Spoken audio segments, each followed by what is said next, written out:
मित्रों, सादर जय श्री कृष्ण। हमारे YouTube चैनल में आप सभी का बहुत बहुत स्वागत है। मैं हूं आपके साथ विशाल शास्त्री। नवरात्रि का चौथा दिन मां भुवनेश्वरी का होता है। आप सभी को नवरात्रि के चतुर्थी तिथि की हार्दिक हार्दिक शुभकामनाएं एवं बधाइयाँ। आप सभी पर माता भुवनेश्वरी का आशीर्वाद तथा अपार कृपा बरसती रहे। आप सभी इस पौराणिक कथा को ध्यान पूर्वक सुनिएगा और इस वीडियो को अधिक से अधिक लोगों तक शेयर कीजिएगा और इस वीडियो को लाइक कीजिएगा। और अगर आप इस चैनल पर इस वीडियो पहली बार देख रहे हैं तो इस चैनल को सब्सक्राइब करना बिल्कुल भी मत भूलिएगा। आज गुप्त नवरात्रि का चौथा दिन है। आज भक्त माँ भुवनेश्वरी की पूजा अर्चना करेंगे। माँ भुवनेश्वरी को संसार भर के यश और ऐश्वर्य की देवी माना जाता है। भुवनेश्वरी आदि शक्ति का पंचम स्वरूप है।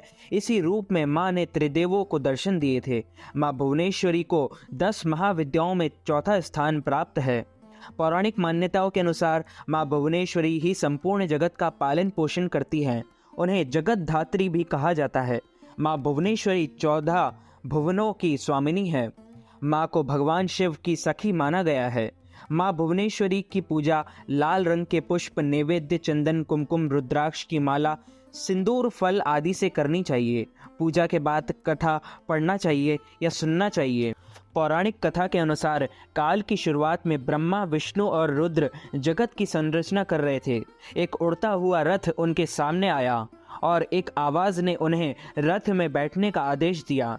जैसे ही त्रिदेव रथ में बैठे, यह मन की गति से उड़ने लगा और उन्हें एक अजीब से स्थान पर लेकर गया।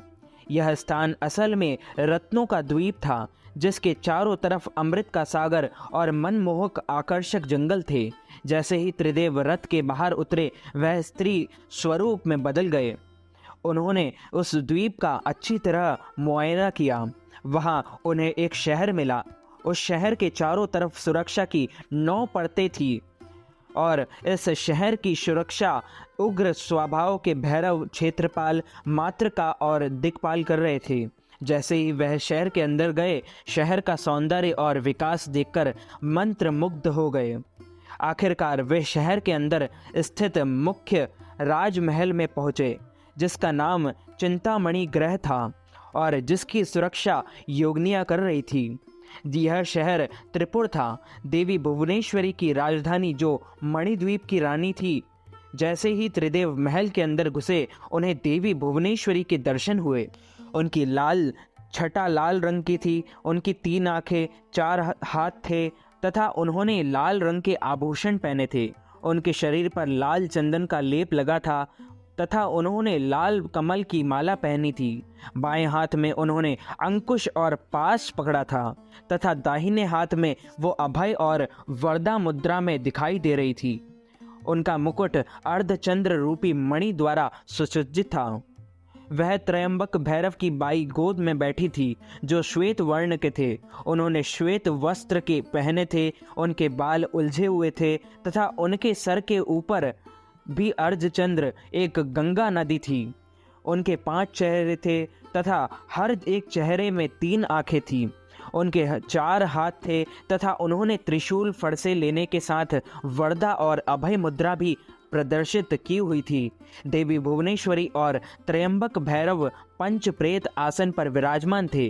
पंच प्रेतासन वह सिंहासन है जिसमें परम शिव गद्दी के स्वरूप में तथा 5 पैरों के स्थान पर सदाशिव, ईश्वर, रुद्र, विष्णु और ब्रह्मा स्थापित हैं। इन सब की सेवा में अनेक योगिनियां थी। इनमें से कुछ पंखा डोल रही थी, कुछ कपूर डालकर पान के पत्ते समर्पित कर रही थी, कुछ नए शीशे पकड़ी हुई थी, कुछ घी पकड़ी हुई थी, कुछ शहद और नारियल पानी समर्पित कर रही थी, कुछ माता के बाल का श्रृंगार करने के लिए तैयार थी, कुछ देवी के मनोरंजन के लिए नृत्य तथा गायन में लिप्त थी। त्रिदेव ने कहा, वह असंख्य ब्रह्मांड देखें। हर ब्रह्मांड में उनकी तरह ही त्रिदेव थे और यह सब उन्होंने माता भुवनेश्वरी के पैरों के नाखून में ही देख लिया।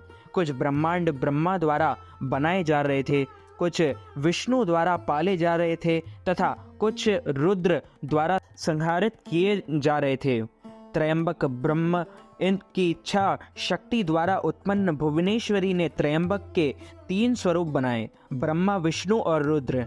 इस तरह त्रिदेव त्रयंबक के ही 3 रूप थे।